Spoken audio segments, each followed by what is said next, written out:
अमोल एका प्रायव्हेट कंपनीत काम करत होता. महिन्याला 25,000 रुपये पगार. त्याची बायको सायली गृहिणी होती. त्यांना 8 वर्षाची मुलगी होती परी. घरात अमोलची वृद्ध आईसुद्धा होती. सगळं ठीक चाललं होतं. पण एका महिन्यात अमोलची आई अचानक आजारी पडली. डॉक्टर म्हणाले, दरमहा 8,000 रुपयाची औषधं लागतील. अमोलच्या पायाखालची जमीन सरकली. 2 आठवड्यांनी परीच्या शाळेची फी भरण्याची शेवटची तारीख आली होती. फी होती 12,000 रुपये. पण अमोलच्या खात्यात फक्त 11,000 रुपये होते. सायली म्हणाली, फी भरूया. अमोल म्हणाला, मग आईची औषधं? दोघेही शांत झाले. त्या रात्री सायलीने पाहिलं, अमोल अंधारात बसून रडत होता. ते पाहून सायली अमोलला म्हणाली की त्या पैशाने तू आईची औषधं आण. दुसऱ्या दिवशी शाळेतल्या शिक्षिका म्हणाल्या, परी, उद्यापर्यंत फी भरली नाही तर परीक्षेला बसता येणार नाही. परी घरी आली. आई, मी शाळेत जाणं बंद करू का? हे ऐकून सायलीच्या डोळ्यात पाणी आलं. त्या रात्री सायलीने कपाट उघडलं.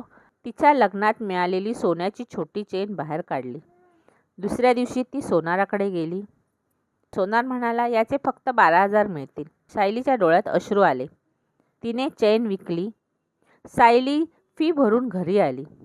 पण घरी येताच समजलं, अमोलची नोकरी गेली होती. कंपनीने कर्मचारी कमी केले होते. अमोल पूर्णपणे तुटून गेला. मी अपयशी ठरलो सायली. आता घरात उत्पन्न शून्य होतं. EMI बाकी, औषध बाकी, किराणा बाकी. अमोल दिवसभर नोकरी शोधत होता, पण कुठेच काम मिळत नव्हतं. एका रात्री त्याने सायलीला विचारलं, जर मी काहीच करू शकलो नाही तर? सायली हसली, मग मी करेन.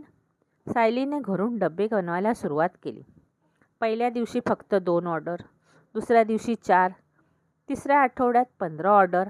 हळूहळू पैसे यायला लागले. पण ती दिवसाला 16 तास काम करत होती. एक दिवस अमोलने पाहिले, सायली कोणाशी तरी फोनवर हसून बोलत होती. त्याला वाटलं, कदाचित ती त्याच्यापासून दूर जात आहे. दोघांचं मोठं भांडण झालं. मी बेरोजगार झालो म्हणून आता मी महत्त्वाचा नाही. सायलीला खूप वाईट वाटलं. दुसऱ्या दिवशी दरवाजावर बेल वाजली.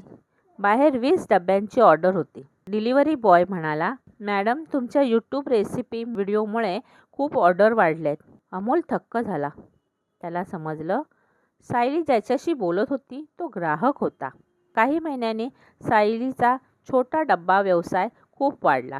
एक दिवस अमोलला नवीन कंपनीत नोकरी मिळाली. पहिल्या पगाराच्या दिवशी तो घरी आला. सायलीच्या हातात एक छोटासा बॉक्स दिला. त्यात तीच सोन्याची चेन होती, जी सायलीने विकली होती. हे घे.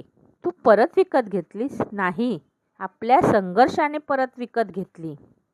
अशाच सुंदर सुंदर कथा ऐकण्यासाठी आमच्या चॅनलला लाईक करा, शेअर करा, सबस्क्राईब करा. नमस्कार.